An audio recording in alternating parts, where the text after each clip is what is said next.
Hi there, this is Manny with Classic Auto Repair. Today I'm going to go over some mechanical and electrical cooling things on the 1968 Shelby Cobra. This is a GT500 KR with the Cobra jet in it, 428. And this is a combination of doing some service on the car so that we can get it mechanically drivable.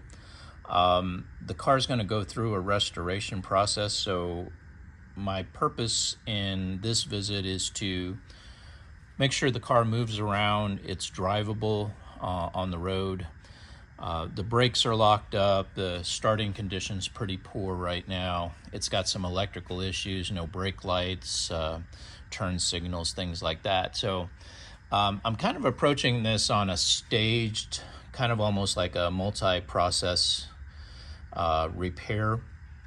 The reason is, in the back of my mind, I know that this car is going to be taken back apart and then reassembled after it gets painted and restored. And a lot of these items will have to be addressed again after a year or two process of going through a restoration. The mechanicals are going to be setting during that period, and that usually causes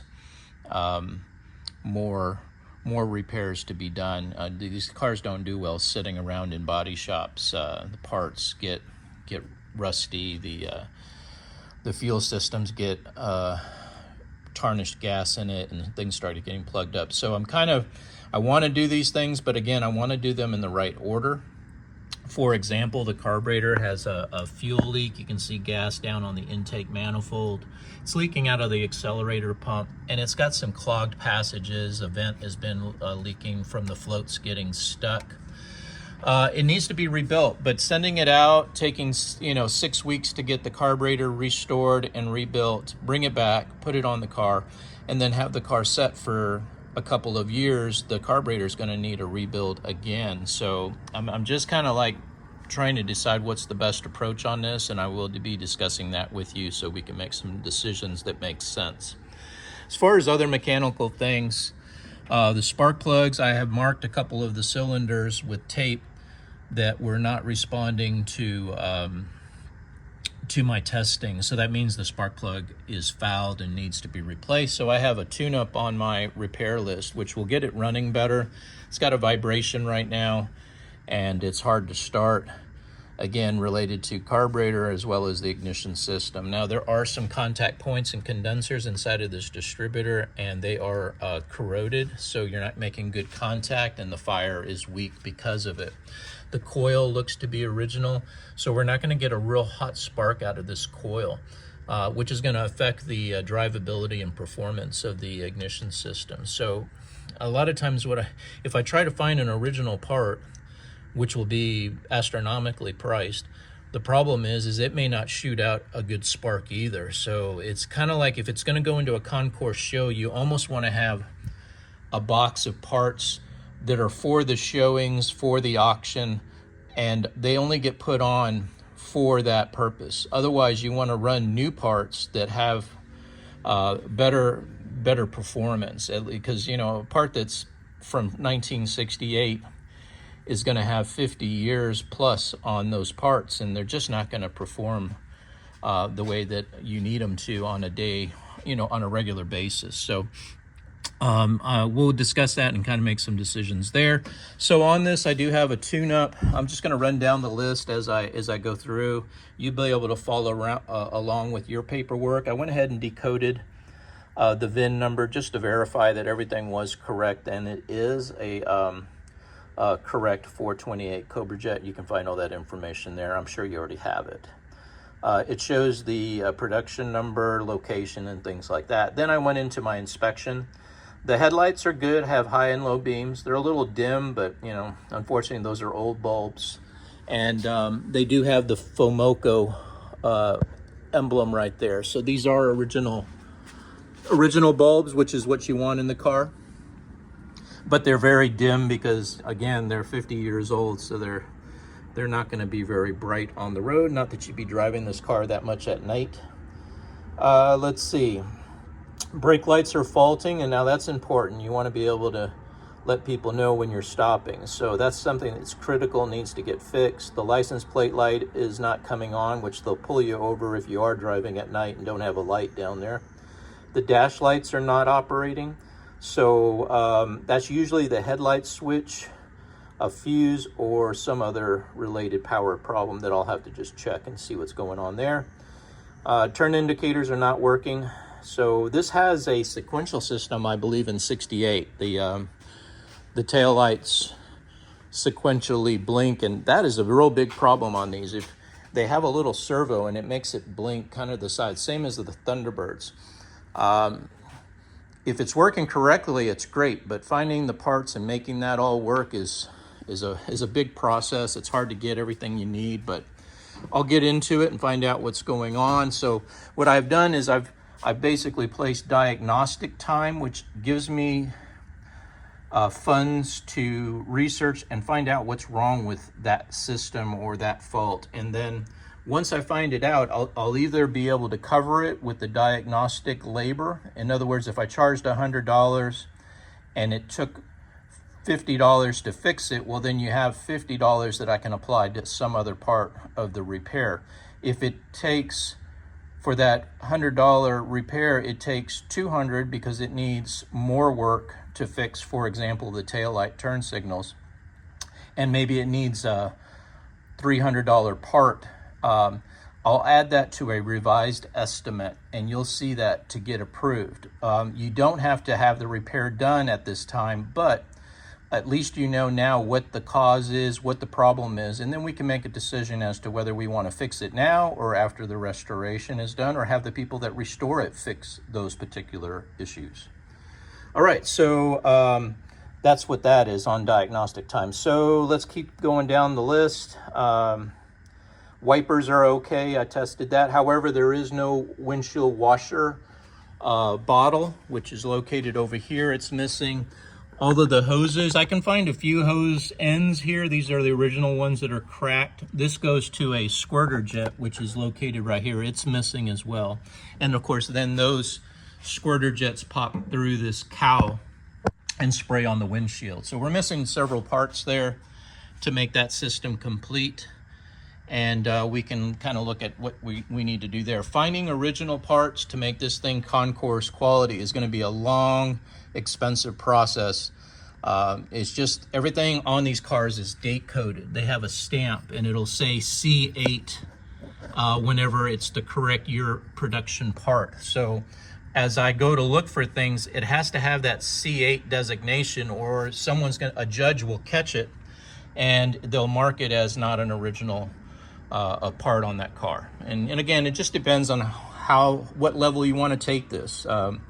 I cannot dedicate the amount of time necessary to restore this car mechanically, electrically, cooling, all interior. I just don't have the amount of hours necessary to do it, but there are shops that they can spend years restoring this car correctly. They can spend a year, they can spend a couple of weeks, but again, there's a lot of shops out there that can assist you with a concourse type restoration, which again, the difference being is every time you put a part on there, the part, if I go and take care of this corrosion here, or I think there's a radiator hose, let's see if I can find it from the top. Can't really see it from up here, but down below there's a radiator hose clamp, maybe right there, there it is, next to the fuel pump. That radiator hose clamp is all rusted. So if I go to, that's not an original clamp either. It should be like this one up here. I got to make sure that I get the right one, that if it has a stamp on it, that it has the right dates, and of course the finish and everything is correct as well. It takes a lot of time and wait time as far as getting these parts. Some of these parts can take a long time to source and get them here to the shop. So keep that in mind as we're progressing through this project. What I'm more focused on is if I'm getting it mechanically reliable, getting the brakes to work, getting it to start and stop, I want to use just parts that I can source locally so I can get this done quickly, get it back to you, and then you can move on to the next stage. In the meantime, maybe I can help you by researching and trying to locate the original air conditioning parts, the the carburetor, getting it rebuilt while it's in restoration. I can send it out to the guys in Florida and have them do that. So again, those are the things that we're gonna have to discuss and keep going as we go down the list. All right, so continuing on, the wipers. So that's the situation there. The horn. There's no horn down here in the location. That's the wire right there for the horn. And there's no horns mounted on the radiator support. So we got to locate them, and of course those are date coded as well. So got to try to find a set, and then find out through diagnostics, which I think I have some time listed. I need to see if I can put a donor horn on it, so I can test the horn button and see if it's going to actuate the relay. Got to check the relay. That's also usually bad on these cars. And then see if I can get the horn to the aftermarket horn to work. Once I know that's working, then I know that all I have to do is find a horn for it, and all the other repairs have already been completed to make it function. All right, seat belt's okay, tire wear, their tires are good, air pressure's good. The belts have cracks in them, so I listed a new set of belts. Now, I'm not gonna put or try to locate original belts for this car. I'm gonna put the belts that I can get here locally and get those installed on here. These ones have cracks on them, so I wanna pull them off. And again, have a set of stamped original Ford belts. You can have them in a box and ready to put on when you're ready to show the thing. But for driving and for the body shop, you don't wanna have this stuff on here. It's gonna get overspray, it's gonna get powder all over it, Bondo dust, or it may get lost. Which is very common when these things go into body shops. So keep that in mind as well. All right, running down the list.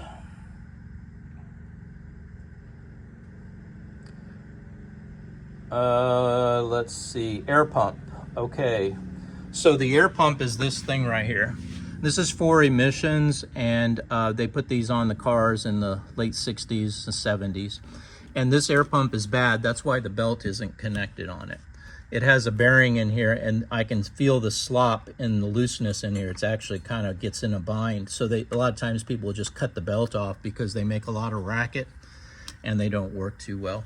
So this needs to be restored, which again has to be completely sent to a shop to have it done, or find one that's already been rebuilt and get it on the car. Once I do, then I can connect the belt to the crankshaft. And of course, you're missing the air conditioning parts here. There should be an air conditioning bracket. It's a big square compressor. It's a York compressor. It's got a big clutch on it, and then that is driven by this groove here that goes down to the crankshaft on a belt. So again, sourcing parts with date codes will be a kind of a long-term project, but it can be done. All right, so let's see, continuing on, hoses, faults, clamps, rusted, I showed you that. Missing the heater hoses. So there's a heater core in here. I can see the tubes down here. Let's see if I can show them to you.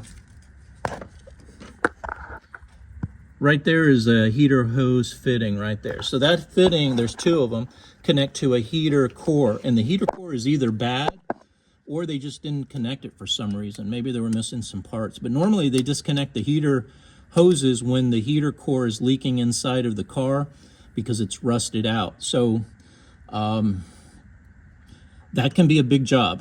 I've had these where they take 5-6 hours to get these things done. And again, you have to decide, are you going to be driving in this? Are we going to need heat in this car, or do we need to make everything connected? Just some strategies we can talk about, finding the right heater hoses and then getting those connected to the intake and the water pump, which right now you can see it's bypassed. It goes from the water pump, the hose goes around and then goes right back into the intake. So they have completely bypassed the heater core there. And you'd have to get all the right hoses and clamps and everything to make that all right as well. All right, and then of course right next to it is the air conditioning fittings. These are taped off and open. This one right here is exposed, so that means everything inside there has had moisture. It's gonna be bad, it's not gonna work. Not that it was probably not working before because they didn't have it connected, but there's a lot of parts There's an expansion valve, and with this exposed to the atmosphere, it means to me that it's not going to be a functional air conditioning system if we use this original stuff. I'm going to have to take it out, take it apart, clean it out, or find some replacement parts if they're bad and deteriorated. I don't like working on OEM 50-year-old air conditioning systems. I usually put brand new air conditioning aftermarket systems because I can warranty them and they work. But when we're talking about a concourse car, we need it in there, and we need it to function enough for testing during judging and things like that, but it doesn't have to cool like to 40 degrees like a new car, or excuse me, a new system would do that. It just needs to perform. Everything needs to be there parts-wise, and it needs to function at least. It doesn't have to function well. It just needs to function. So that's going to be a big job there, finding all those parts, replacing those parts. And a good thing, like I said, I'm not sure how you're going to go about this restoration, but if you're doing a full restoration, this whole body, the interior is going to be completely pulled out of it. That's the time when you address the heater core, you put the AC system in there, because you can access everything with everything stripped out of the car. But again, if you're only, it just depends on how you're going to do this color change on this car, because you don't necessarily have to pull the interior to do a color change. But if you want it professionally done, a lot of these shops are going to want to take that interior out as well and completely, you know, take every panel off and do it the right way, especially on a color change where you're going from green to black. You got to do it, or you're going to see previous color if you don't. And while they're doing that, I would recommend kind of freshening up the engine bay. It's okay, but it just doesn't dazzle. The engine paint looks dull. The engine bay, the black, looks dull. So maybe they can do some things, clean it, paint it, freshen it up. As they're doing the paint and body on the exterior, they can clean this up as well. This is a big block motor, so there's not a lot of room. I can barely get my hands in there to change the spark plug. So it's going to be real difficult for them to do a quality restoration without pulling the engine out and transmission, so they can get in there and do the proper paint. But now you're talking, again, a deeper level of restoration versus just a mid-level restoration where they're not taking the engine out, they're not taking the interior. Again, this is kind of the early stages of making decisions on how do you want to approach this. Next thing is brake fluid. Need to flush the brake fluid in the system. This isn't the right cap for this or master cylinder. I'm trying to locate the right one would be next to impossible, but I do know there are reproductions out there with the right decal and the cap on this. I believe it's a black master cylinder and cap. And then there are red fastener nuts that go on the booster.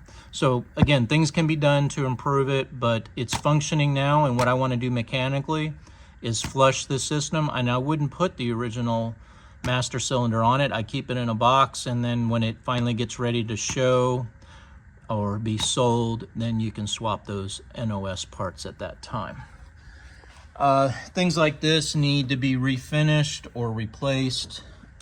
Rusted and pitted original. These are the right ones. A lot of the parts on here are correct. It's just they're not in really great condition. The wire harness needs to be cleaned up and repainted. And again, why do this if you're going to pull the motor later on? You make those decisions, and then we can kind of say, what do we need to do to tackle the electrical system at that time?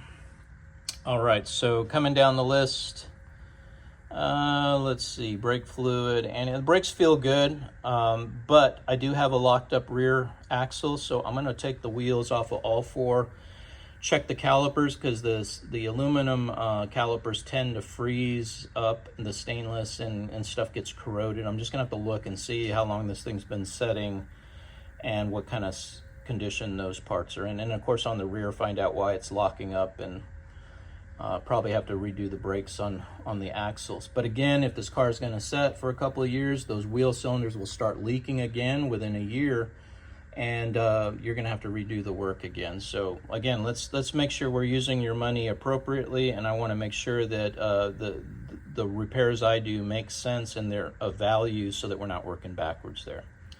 All right, so continuing on. Okay, antifreeze. Okay, so this is a situation here, and I've already talked to my guy in Dallas this morning. Wanted to make sure he was still doing radiator rebuilds, and he does. The reason I want to have this one rebuilt and not replaced is because over here in the corner is the correct date stamp. It has the C8 on it right there, and that tells me this is original radiator from this period. It has the Fomoco label here, and it's in really good condition, rust-free. The problem is inside, the corrosion has taken over the cores. You can see that white stuff in there, and that's corrosion, which is going to restrict the cooling of this vehicle. So if you are going to drive it, it's going to overheat because it can't get the fluid through the rows because it's calciumed up. So my guys, what they'll do is they'll take this and they'll run it through.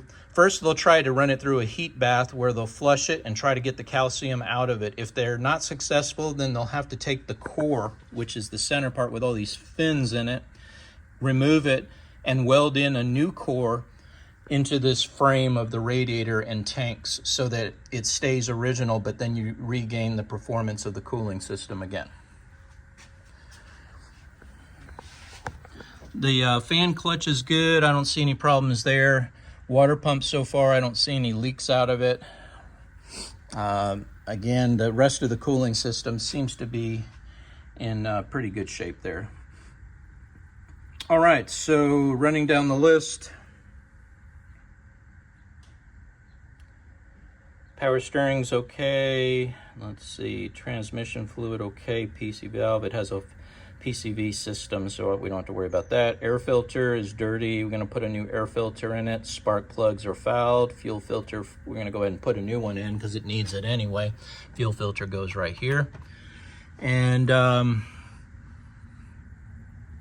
yeah, put some fuel treatment in the tank to separate the moisture out, get rid of some of those contaminants so that the carburetor doesn't get affected again with bad gas in it.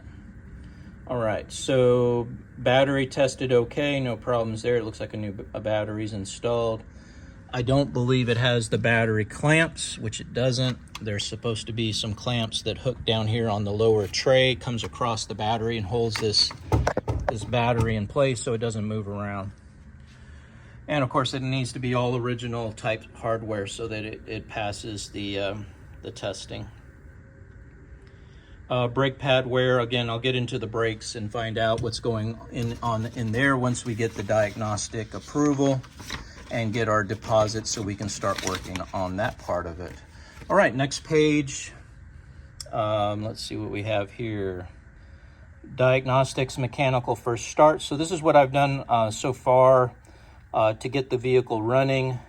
Checked oil pressure, took the air cleaner off and checked the choke and did some adjustments to get it running. Then I did the diagnostics on the electrical because I felt a vibration and 2 cylinders are misfiring.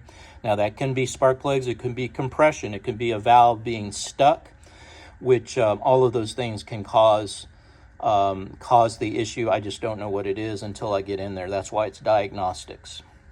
And of course the carburetor's leaking fuel, which is not a good thing. We want to get that repaired. Even if I just put an accelerator pump on it, take the carb off, put a new accelerator pump, it'll stop the majority of that leaking, but it still just won't run well until we get it rebuilt. We talked about the brakes. So this is basically going over everything that I just went over on the list. This is going to break it down of how much time I need to do the diagnostics. 1.8 hours to pull the wheels, pull the drums, and check and inspect all the brake parts to find out what's going on in there and make any adjustments I need to. And as it says here, diagnostic fees 100% apply towards the repairs if approved. And I'll always send a revised estimate if I'm going to have additional cost, parts, or labor. Okay, so heat and AC system we talked about. We talked about the brake lights. And so this is just a breakdown of what I need for time to find out if I can fix it or if there's something more that needs to be done. So like a half an hour, a third of an hour. These are the times to kind of figure out what's going on and get you back some feedback on what that system needs. Cooling system, it kind of goes through all of that about the date on the radiator. So you'll have a lot of good information there. So this is, again, just a recap and a breakdown in the hours that I'm requesting to do further investigation on each one of those faults that I've encountered so far. And again, this is the initial list. There can be a lot more, but this gets me started. And again, I'd really want to nail down what it is I can do for you, because there's a lot of work here, and I'm a small shop, and I tend to do light repair work, service and maintenance here, small upgrades. Air conditioning systems is probably the biggest project I take on, and it takes me 90 days to do an AC system in a car. That's for putting a brand new system in, and many of these vehicles in here, that's what they're getting. I can do new carburetors installs, stereo systems, things like that. They only take me a day or two for a lot of the repair work. And so the car doesn't stay in here very long and get it back to the customer. Something like this is a major project. It's gonna take months, maybe a year to get some of these things figured out and completed. And again, we need to discuss what your plan is and how you want to, where do you want to be at the end? How much do you want to spend budget-wise? And that will also help me help you decide which direction to take this car. All right, so obviously there's a lot more that needs to be addressed and estimated, but I wanted to kind of get something started and back in your hands. I think I had on their dash lights. They don't light up, so when you pull the headlights, you should get some illumination in here, and it doesn't light up. But there's no stereo, bezel. You got some holes in your kick panels up in there. Missing the door panels completely, armrests. This situation up here with the windshield pillar, you got some vinyl sticking out right there, as well as over here on this side. And you know, that's just not going to pass muster for the quality of this car. You need a new rear view mirror because this is all faded out, and you can see kind of where the where it's deteriorating there. The car needs to be gone through on the interior as much as the mechanicals that I'm doing, but I'm going to focus on what I can do first, and then depending after we talk and kind of move through some of the mechanical repairs, we can talk about what I can do for you on the interior. Or do we need to just, you know, are we going to be stripping some of this out so it's not necessarily that I do this, but we can find a restoration shop that can put and restore the paint and things on some of these items, make sure that the finish is of the highest quality and not deteriorated or pitted. I won't be able to do this stuff because, again, I don't have the time to find or re-chrome this. That's something that a restoration shop focuses on. All right, so again, really nice car, very complete, but still needs some work, depending, again, on where you want to be with this. Many people would be 100% satisfied having this vehicle in the condition it's in, but you and I have talked about that you want it to be black. And, you know, that's going to require a takedown of this vehicle. You know, parts are going to come off. So I think it needs to go to a restoration shop that specializes in Shelbys so that as they take it apart, they can put it back together with OEM parts and get it to a concours level that you're after, if that's still the focus of this project. And then, like I said, maybe we can find a good shop, and it may not be local. It may, because of the specialty of this car, it may require you know, someone in Wisconsin or some other California to do the restoration correctly. You want guys that have done 428 Shelbys, 68s. They've done them before. They know what they're in for. It's common. They do it all the time, and you won't have a problem. If you go in a shop that's never done one, they're basically learning on your car, and that's not a good relationship. And believe me, I can do this. I just don't have the time and resources to bring it into my shop. It's not, I don't want to disappoint you. And this kind of a restoration, based on the hours I have available, would take me 8-9 years to get it done. So obviously you don't want to have the car sitting for that long. Let's find someone that can get this thing knocked out for you and the way you want it. All right, this is Manny with Classic Auto Repair. Hope you enjoyed watching this first initial inspection on the top side of the 1968 Shelby Cobra.